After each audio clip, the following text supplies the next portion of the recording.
Hi everyone, welcome to Quantum Lucid. I thought I'd make this video to clarify a few things. I think people are super confused coming into manifestation. There is so much information and so many things, so I want to be very clear from the beginning of what you are getting into. So all this law of assumption, law of this, the I am, the one consciousness, etc., everything that I have been teaching in my videos from the very first video is to help you get the basic foundations. But today I want to talk about the law of assumption. What is this law? The law of attraction, the law of assumption, the law of cause and effect, and all these laws that indicate that you do something and then you get the result in the 3D. That's what the general understanding of manifestation is. What I am teaching and what the real knowledge, or the closest to the real knowledge, is concept work, like in terms of multiverse, the I am entity being a multidimensional being who's percolating the 3D, dreaming through the garments of the 3D. That's all well and done, but what I'm trying to teach you is what is called the law of one. Again, the law of one. Meaning there's only one mind and everything and everyone is connected and thinking into it. Okay? So, this is in ancient terms called the law of Ra. I believe in Egyptian times, Ra was the sun god, or worshipped as the greatest sun god, or something like that. You can look it up. It's not important so much about the source and whether it's authentic, or whether this law works or not. All these laws of assumptions, laws of attraction, law of, standing on your head, law of affirmations, law of watching YouTube videos, whatever the heck you do or don't do in order to get a result is what people misconstrue as the law. Nobody came in and wrote like on a piece of paper and said, hey, this is the law, and if you do this and do that, your 3D will change for you. But what we're trying to make you understand, and from my understanding, is how you perceive all of this and how you identify. In order for you to know what your status is, what your function is in this three-dimensional body realm.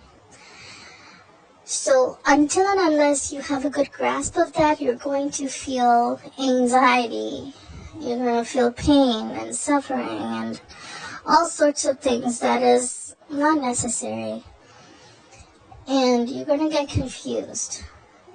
All these laws of assumptions, attractions, etc., they do tie into the same law. They still follow the same superior one law, really. What it is trying to say is, in order to objectively live and experience physically through your singular vessel the life of your dreams and desires, you need to understand how everything works and what the heck you are.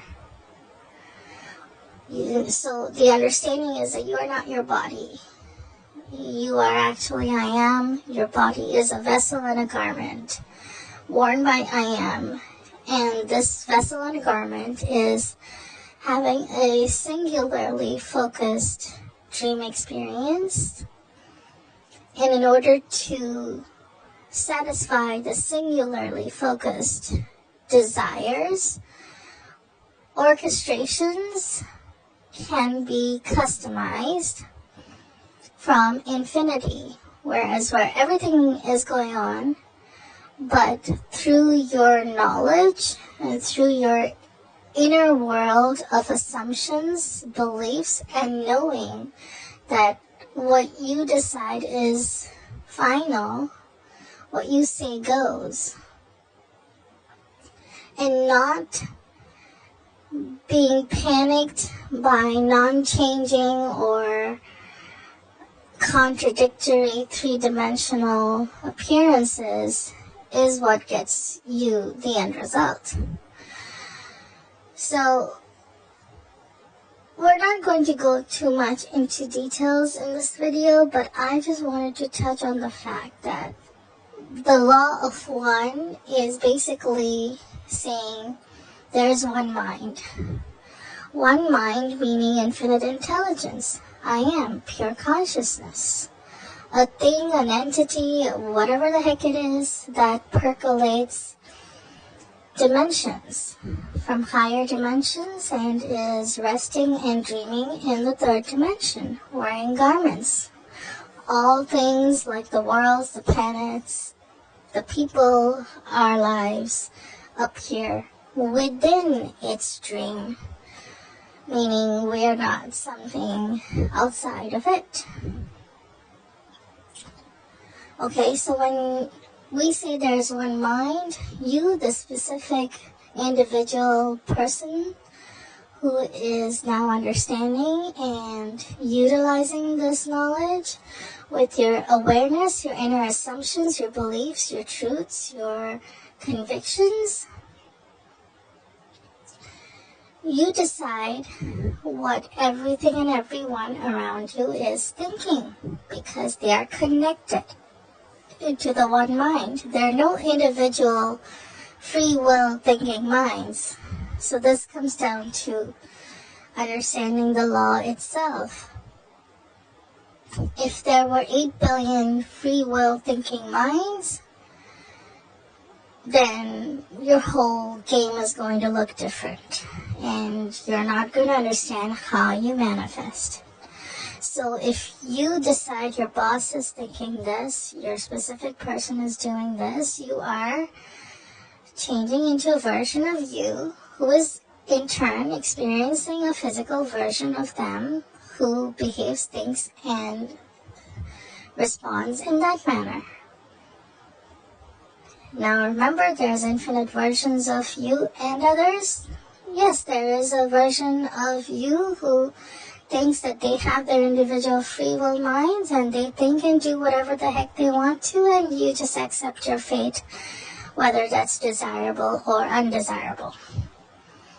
So you can hop into any frame you want. Okay?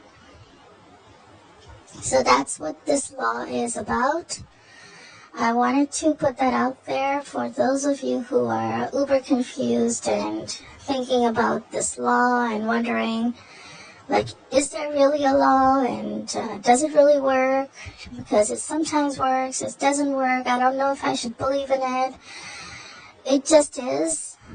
It comes from the law of Ra. You can look it up. I don't have too much information on it because I'm not bothered to. I just decide that it is so and it's going to work.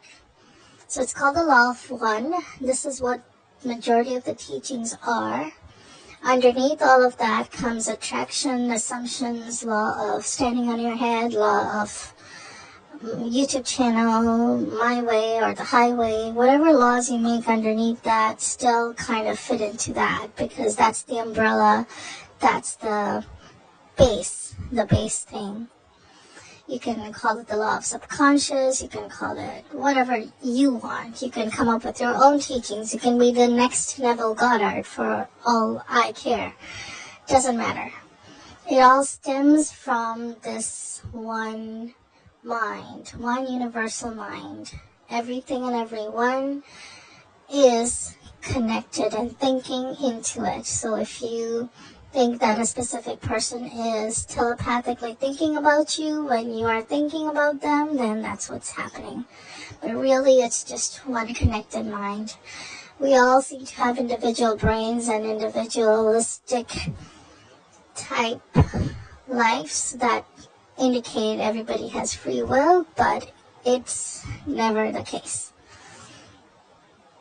I think the best thing to do is to simply accept this law, because if you've already seen glitches and had certain unexplained or inexplicable miracle type things happen, that's your answer.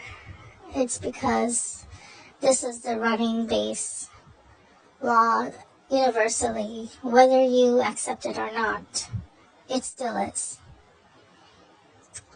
Okay, so hopefully that clears up everything. If you have more questions, leave them below. I don't know if I can teach you more about the ancient stuff or any knowledge regarding this. I might have to look it up, because I honestly didn't spend a lot of time on the source of this law, or when it was written, and if it was Egyptians or not, and who cares really. But I can definitely see if I can guide you to any books or references in that manner. But this is what it's all teaching, the law of one. Ancient called it the law of Ra. Alright, so this should clear up a lot of confusion, and yeah, if you have questions, leave them below. Also, if you're brand new to all of this, I suggest you start watching my videos in chronological order from the very first video to this. It'll just help you develop your foundational knowledge and grasp on what's going on. Alright, I'll talk to you in the next video.